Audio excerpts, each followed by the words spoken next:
नमस्कार, जम्मू संवाद देख रहे हैं आप और मैं हूं नरेश शर्मा। एमजी नरेगा यानी कि महात्मा गांधी नरेगा का जो सपोर्टिंग स्टाफ है वो लंबे समय से जम्मू कश्मीर में अपना रेम्यूनरेशन यानी कि अपना मेहनताना बढ़ाने की मांग कर रहा था और अब उनके लिए एक खुशखबरी आई है, यानी कि एमजी नरेगा में काम करने वाले सपोर्टिंग स्टाफ के लिए एक खुशखबरी आई है। दरअसल एलजी ऑफिस की तरफ से जम्मू कश्मीर के लेफ्टिनेंट गवर्नर मनोज सिन्हा के ऑफिस की तरफ से एक ट्वीट किया गया है और इस ट्वीट के माध्यम से ये जानकारी दी गई है कि एमजी नरेगा के सपोर्टिंग स्टाफ का जो रेम्यूनरेशन है, जो मेहनताना है, वो बढ़ाने की मंजूरी दे दी गई है। आपको बता दें कि जम्मू कश्मीर में एमजी नरेगा के तहत जो सपोर्टिंग स्टाफ था उनमें ग्राम रोजगार सहायक, कंप्यूटर ऑपरेटर, टेक्निकल असिस्टेंट और MIS ऑपरेटर जो है वो सपोर्टिंग स्टाफ के तौर पर काम करते थे और लंबे समय से ये जो कर्मचारी हैं, ये जो काम करने वाले हैं, ये अपना मेहनताना बढ़ाने की मांग कर रहे थे और कई बार इनको आश्वासन भी मिला था। लेकिन अब इनके लिए खुशखबरी ये है कि एलजी ऑफिस की तरफ से ट्वीट कर ये जानकारी दी गई है कि एमजी नरेगा के सपोर्टिंग जो स्टाफ है उसका मेहनताना उनका बढ़ाने की मंजूरी दे दी गई है और ये भी कहा गया है कि तकरीबन 4000 जो एम्प्लॉयज हैं इस फैसले से उनको बेनिफिट होगा, उनको लाभ पहुंचेगा। एलजी ऑफिस की तरफ से जो ट्वीट किया गया है उसमें यह बताया गया है कि enhancement of monthly remuneration of MG NREGA supporting staff has been approved, thereby fulfilling their long pending demand.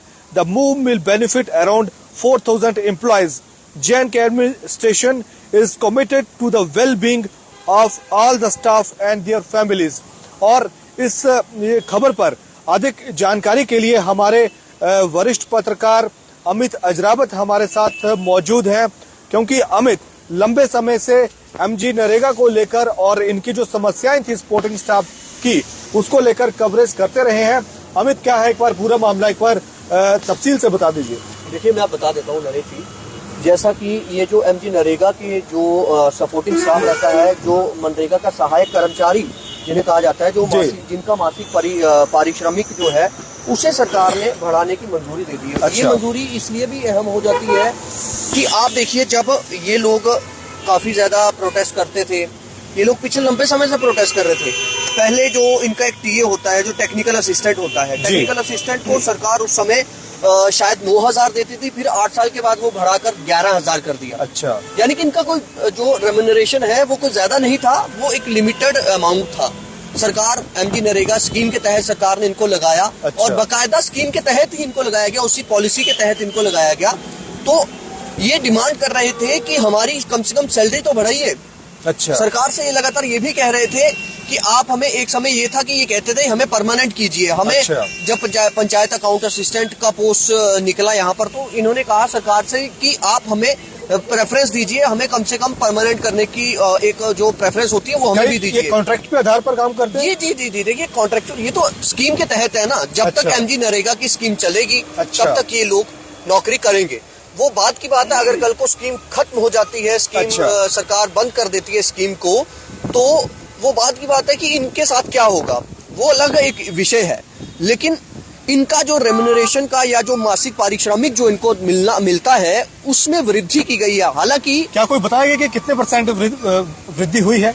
अभी इसमें कोई डिटेल जो है वो ब्रीफ डिटेल सामने नहीं आई है। एलजी सरकार की तरफ से एक ट्वीट किया गया है, उस ट्वीट में सीधा ये बोला गया है कि enhancement of remuneration of supporting staff जो मनरेगा का है, अच्छा, उसे इंक्रीज किया गया, बढ़ा दिया गया। उनकी डिमांड थी ये बड़ी लंबी। अच्छा। और 4000 जो एम्प्लॉइज हैं उनको ये डायरेक्ट बेनिफिट हुआ है, उनके परिवारों को ये डायरेक्ट बेनिफिट हुआ है। यानी कि पूरे जम्मू कश्मीर में एमजी मनरेगा के तहत जो तकरीबन 4000 जो मुलाजिम काम करते थे, उनकी जो डिमांड थी काफी लंबे समय से, वो पूरी होने जा रही है। जी, वो पूरी हो गई है। और अब देखना ये है कि वृद्धि कितने रुपयों की हुई है, क्योंकि अल्टीमेटली बात तो यही है कि कितने % पैसा बढ़ा है, जो मासिक उनको पारिश्रमिक मिलेगा वो कितने % है। क्योंकि एक चीज है जो टेक्निकल होंगे या नॉन टेक्निकल होंगे उनका अलग अलग जो उनका मेहनत आना होगा। और ये भी देखना होगा कि ऑपरेटर्स का अलग से है, जीआरएस का अलग से है, यानी जो ग्राम रोजगार सहायक है उसका अलग से है। तो एक वो है ना, एक हायरार्की है, तो उस हायरार्की को देखते हुए ये रेम्यूनरेशन सेट किया गया है। तो क्या भूमिका थी इन कर्मचारियों की एमजी नरेगा में? जम्मू कश्मीर की अगर बात करें तो किस तरीके की ये भूमिका निभा रहे थे, क्योंकि काफी ज्यादा ये मतलब कि एक्टिव इनसे काम लिया जा रहा था। या फिर जो एक कर्मचारी के तौर पर मतलब कि इनकी नियुक्ति होती है, क्योंकि अक्सर ये देखा जाता है कि कई सारे कर्मचारी जो होते हैं भले ही वो अनुबंध के तौर पर हो या कैजुअल हो, लेकिन काफी सरगर्मी से काफी ज्यादा उनसे काम लिया जाता है। और इसीलिए शायद ये डिमांड भी कई बार मुलाजिमों की तरफ से ये होती है कि उनको परमानेंट कर दिया जाए। ये कई सारे अलग अलग डिपार्टमेंट्स में हमने देखा है। ये तो होता ही है जब आप पहले कॉन्ट्रैक्चुअल लगते हैं, फिर उसको देखिए यूथ है, अब जो नौकरी करता है तो उसको एक उम्मीद बन जाती है कि यार कम से कम हमें भी सरकारी हम डिपार्टमेंट में काम करें। चलिए हम भले ही हम कॉन्ट्रैक्चुअल के तौर पर काम कर रहे थे, लेकिन अब हम हकदार हो गए हैं। ये खैर अलग विषय, लेकिन आपने पूछा कि इनका रोल, इनका बड़ा इंपॉर्टेंट रोल है। अगर हम बात करें ये जो टेक्निकल असिस्टेंट्स हैं या फिर MIS ऑपरेटर्स हैं, GRS हैं, GRS हो गया ग्राउंड में जिसने फील्ड पे काम करना है, ऑपरेटर जो पूरा कंप्यूटर पे बैठ के पूरी सिस्टम को एक्टिवेट करेगा। क्योंकि ये बड़ा जैसे जैसे सरकार जो है इसको समझती गई, अधिकारी बड़े अधिकारी इनको समझते गए, उन्होंने बड़ी ट्रांसपेरेंसी लाने की कोशिश की। जो टेक्निकल असिस्टेंट्स जो हैं उन्हें, जैसे कि एक तरह से अगर आप बात करें तो आम भाषा में कहा जाता है कि जी जेई साहब हैं, जेई साहब एमजी नरेगा के जेई साहब हैं, तो वो जेई उनको कहा जाता है। तो इनका सारा काम रहता है कि कैसे कोई अगर काम होना है गांव में, कोई सड़क बननी है, कोई पुलिया बनानी है, या कोई कहीं पर कोई और तरह का कोई गांव में काम है एमजी नरेगा के तहत, वो सारी चीजें वो नोटिस करते हैं, वो देखते हैं, पूरा आकलन करते हैं। और जो टेक्निकल असिस्टेंट्स जो उनका वो काम होता है, फिर उसके बाद MIS ऑपरेटर्स जो हैं उन्होंने पूरा ऑपरेट करना है सिस्टम पर बैठकर, क्योंकि आजकल तो डिजिटल जमाना है ना। बिल्कुल डिजिटल जमाना। उसके बाद जो GRS है वो ग्राउंड की रिपोर्ट लेता है कि हाँ जी वाकई में क्या आपका वो, कई बार हम भी देखते हैं कि यार वो GRS नहीं आ रहा है, मेरा काम रुका हुआ है, GRS को बुलाना पड़ेगा, फिर फोटोग्राफी होती है। एमजी नरेगा में तो कई सारे काम है ना। हाँ, अभी एक मैं खबर से थोड़ा हटकर आपसे सवाल करना चाहूंगा कि एमजी नरेगा में जो काम होता है, कई बार उस काम को लेकर, काम की गुणवत्ता को लेकर भी सवाल खड़े किए जाते हैं, क्योंकि अक्सर हमने देखा है कि ग्रामीण इलाकों में लोग ये बात करते हैं, लेकिन और कई सारे काम हमने खुद देखे भी हैं कि वो कहा जाता है कि जो उनकी क्वालिटी है वो काफी खराब रहती है एमजी नरेगा में। तो ऐसे में जो नरेगा का जो काम होता है ग्राउंड लेवल पर, उसको लेकर क्या आपकी राय है, क्या आपने देखा है, क्योंकि आप भी फील्ड पर रहते हैं? एक मिनट मेरे पास इसी के रिलेटेड एक जानकारी आई है, मैं बात कर लेता हूँ, आप थोड़ा सा इसको करिए कंटिन्यू में, हो सकता है इसमें पता लग जाए कितना रेम्यूनरेशन भरा है। तो चलिए देखिए, तो अमित हमारे जो वरिष्ठ पत्रकार है वो कोशिश कर रहे हैं कि जो टॉप लेवल के जो अधिकारी हैं, जो रूरल डेवलपमेंट डिपार्टमेंट के जो अधिकारी हैं, जो मुतलका हैं, उनसे बातचीत की जाए और पूरी ये इंफॉर्मेशन आप तक पहुंचाई जाए कि कितने प्रतिशत जो है मेहनताना बढ़ा है जो सपोर्टिंग स्टाफ है एमजी नरेगा का, क्योंकि लंबे समय से वो डिमांड ये कर रहे हैं। क्योंकि एमजी नरेगा की अगर बात करें तो ग्रामीण इलाकों में इनकी भूमिका काफी महत्वपूर्ण रहती है और कई सारा जो विकास का काम है वो एमजी नरेगा में ग्रामीण इलाकों में होता है। लेकिन कई मर्तबा ये भी सवाल खड़े होते हैं और कई बार ये मसले भी सामने आते हैं कि एमजी नरेगा के तहत जो काम होता है उसकी गुणवत्ता सही नहीं होती, अच्छी क्वालिटी का वो काम नहीं होता और भ्रष्टाचार के भी कई बार मामले जो हैं एमजी नरेगा के तहत सामने आते रहे हैं। और जम्मू संवाद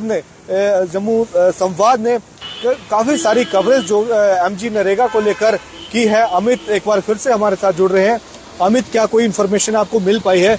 नहीं, मेरी बात हो रही थी लोगों से जो इससे संबंधित है। अच्छा। वो कह रहे हैं कि अभी सिर्फ LG ऑफिस से ही इसके बारे में जानकारी दी गई है, अभी अमाउंट कितना बढ़ा है ये सामने नहीं आया है।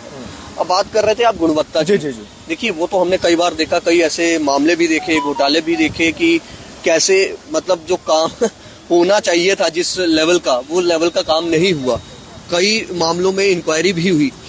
कई बार ये जो डिपार्टमेंट में काम करने वाले, ये जो एमजी नरेगा में काम करने वाले जो लोग हैं, ये कई बार इनकी शिकायतें भी सरकार से रही हैं कि जो काम इनसे लिया जाता था उसके बदले में उनको उस तरह का रेम्यूनरेशन जो है वो नहीं मिलता था। भले ही आज एलजी मनोज सिन्हा जी हैं यहाँ पर, इससे पहले जो एलजी साहब थे उनसे भी इन्होंने मुलाकात की थी, लेकिन इनको सिर्फ आश्वासन ही मिलते थे। लेकिन एक अच्छी चीज यही हुई है कि डॉक्टर शाहिद इकबाल चौधरी अब वो विभाग के जो आरडीडी विभाग के अब इस समय हेड कर रहे हैं पूरे डिपार्टमेंट को, तो वो काबिल ऑफिसर हैं। अगर उनकी बात करें, शाहिद इकबाल चौधरी का एक अपना काम करने का स्टाइल है, हो सकता है उनको भी ये चीजें लगी हों और उन्होंने भी इसमें मदद की हो और सरकार तक पूरी तरह से एलजी साहब तक ये बात पहुंचाने में उन्होंने बोला हो।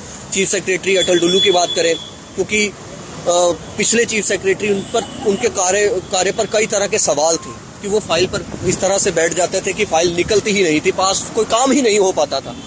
कई अधिकारी कर्मचारी रोते थे, कई सरकारी काम नहीं होते थे, वो हमने देखा था जब अरुण मेहता जी यहाँ पर चीफ सेक्रेटरी थे।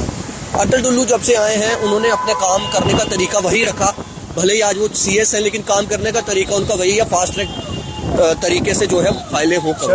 अब इन युवाओं का यही कहना है कि अब हमें पता नहीं है, हालांकि अब उम्मीद करते हैं कि अच्छा ही अमाउंट होगा, जो भरा होगा। चलिए धन्यवाद आपका अमित ने पूरी जानकारी देने की हमें कोशिश की। और फिर से एक बार बता दें कि जम्मू कश्मीर का जो एमजी नरेगा का जो सपोर्टिंग स्टाफ है, उनका रेम्यूनरेशन, उनका जो मेहनताना है वो बढ़ाने की सरकार ने घोषणा की है। एलजी ऑफिस ने ट्वीट करके ये जानकारी दी है। अभी तक ये जानकारी सामने नहीं आ पाई है कि कितने प्रतिशत उनका जो मेहनताना है वो बढ़ाया गया है, लेकिन ये जानकारी दी गई है कि तकरीबन इस फैसले से 4000 जो एमजी नरेगा का सपोर्टिंग स्टाफ है, यानी कि 4000 के करीब जो मुलाजिम है, उसको इस फैसले से फायदा होगा। बहरहाल धन्यवाद।